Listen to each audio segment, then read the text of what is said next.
zay ny amin'iny vaovao fa nitetika asa Aropa eo ambany fiahiny ministera ny fiadinan'ny republika misana indrindra ny fambolena sy ny fiompina zay vatsy ny vondrana Europeana vola dia tsy sasatra mitady ny paikady mba entina mpitomboana sy anatsarana ny vokatra ireo tantsaha izay miara-miasa aminy tao amin'ny faritra Anosy mba anatsarana indrindra ny farim-piainan'ireo tantsaha araka ny tanjon'ny tetika asa.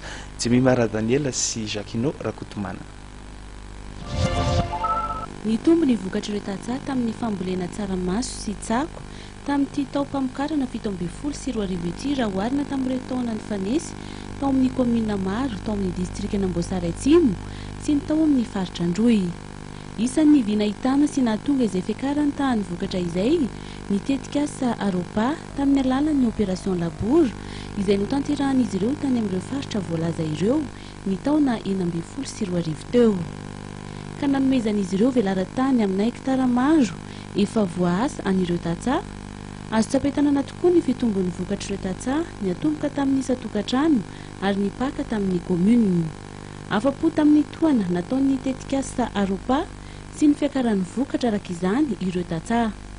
Varana miheritao tamin'ny heritao tsy misy ranon'olo tsy dia misy ny rano vitsivitsy fa amin'ity zany izahay atomino tonga sainy mahazaka 100 tonnes an'izao.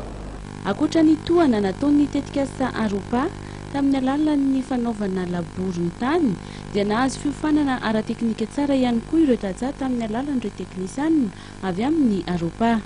Tamin'ny 2013 70 tonnes, tamin'ny 2014 90 tonnes. Amin'izao zahay ny raha nisy labour gratuit lasa 50 tonnes tsako 50 tonnes tsaramaso. Etaetan'ireo tantsaha amin'izao fitombon'ny vokatra tsaramaso izao ny anapina mpividy vokatra akoatra ny mpamina izay efa miara-miasa amin'izy ireo.